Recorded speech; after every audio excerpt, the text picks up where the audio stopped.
Alors aujourd'hui, petit tuto pour démonter le pare-choc d'une New Beetle et en même temps on va remplacer le condenseur de clim. Le condenseur de clim, c'est le radiateur qui sert à refroidir le gaz. Donc déjà il faut démonter les feux. Donc les feux, on a une petite languette ici.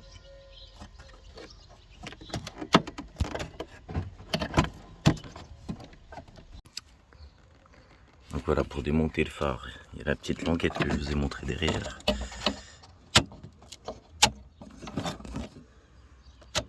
Voilà, il faut tirer vers le haut et ça déverrouille le phare. Donc là, comme ça, vous la tirez vers le haut à fond et après il suffit de tirer sur le phare, après le débrancher. Les causes Volkswagen, il faut tirer la languette pour décoller là, le clips.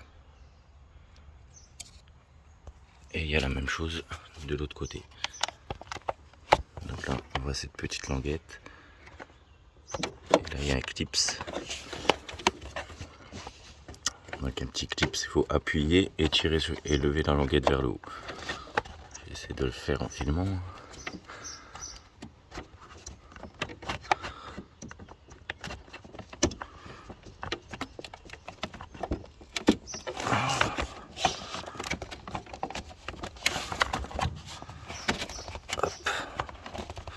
Voilà.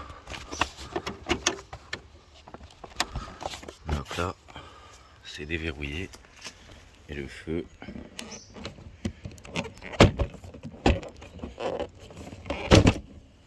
Après voilà, il suffit de tirer le phare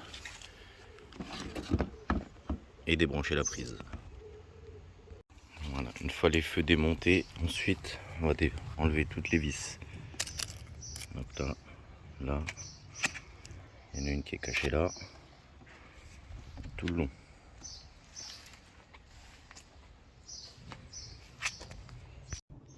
Donc là, toutes les vis sont enlevées. C'est du T30. Et ensuite, il y a des vis en dessous. Là, celle-ci, on en a 3. Donc pareil, enlever les 3 vis.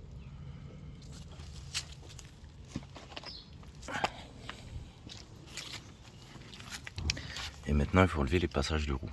Donc les passages de roue, c'est toutes ces vis là. Là, on a aussi derrière. Hein. Donc tout le tour quoi. C'est parti. Donc il faut enlever les 2 passages de roue, hein, des 2 côtés forcément. Donc voilà, le pare-boue est enlevé. Donc toutes les petites vis, c'est du T20. Une fois que c'est enlevé, du coup, il faut enlever les vis. Donc on a des écrous ici. Écrou 10, écrou 10. Là, là, là. Et une vis en dessous, enfin 2 vis en dessous. Ici.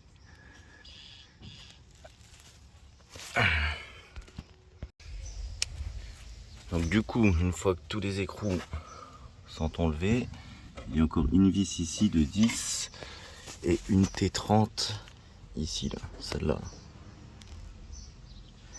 Et après le pare-choc, il pourra se déboîter.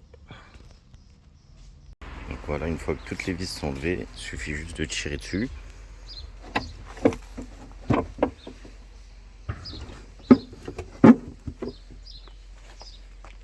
Donc voilà, une fois que toutes les vis sont enlevées, donc il faut le déboîter, tirer dessus. Il faut l'enlever. Et une fois qu'on l'enlève, faut pas oublier donc du coup de débrancher les anti-brouillards si vous en avez, les clignotants. Et on a une petite sonde ici. Et après ça revient tout seul. Donc une fois le pare-choc enlevé, maintenant on va enlever la traverse. Donc il y a des vis de 13 là et des vis de 10. C'est parti. Maintenant on va démonter la traverse. Il y a des vis de 13 et les 2 petites vis ici torses pour enlever le masque. Allez, c'est parti.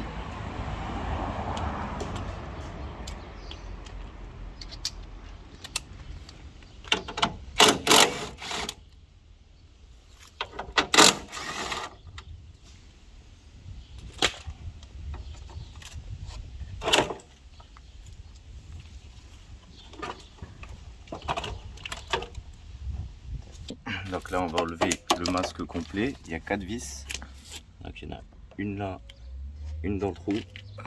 Et pareil de l'autre côté, une ici et une ici. 4 vis, si le masque est tombé, on peut démonter le condenseur de clim. Pour radiateur neuf. Waouh! Donc on va voir déjà si c'est le bon modèle. Ouais, ok. Donc du coup, il y a un raccord ici en dessous et un raccord ici de l'autre côté. Donc, avant d'intervenir sur la clim, il faut toujours passer au garage pour faire vider la clim. Moi je sais que moi j'ai pas besoin. Il est carrément pété. Donc c'est pour ça que je le change. Et pour le démonter, donc du coup, on a 4 vis ici. Et après les 2 raccords à débrancher. Là, ici et ici. Donc mettez du dégrippant parce que généralement c'est collé. Ça y est. Donc là du coup, faut mettre les joints neufs sur les nouveaux raccords. Sur les vieux raccords je veux dire. Des joints neufs, mettre de l'huile pour graisser et après tout refixer. Donc là je démonte la durite du haut. Moustique dégage. Merci, pas invité. Donc ça cette durite, c'est celle qui va au compresseur de clim. Je l'enlève parce que du coup vu que le circuit il a été ouvert il y a longtemps, que le compresseur on ne sait pas combien de temps il n'a pas tourné, je vais mettre de l'huile dans le circuit de clim. Tout le circuit de clim d'huile. Le nouveau condenseur aussi.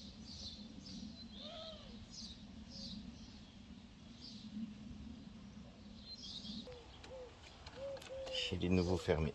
Donc là, après il faut aller au garage pour qu'il fasse une recharge.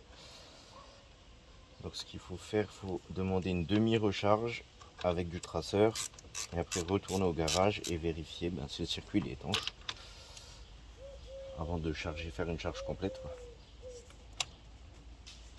Et puis voilà, c'est fait, on n'a plus qu'à remonter le pare-choc.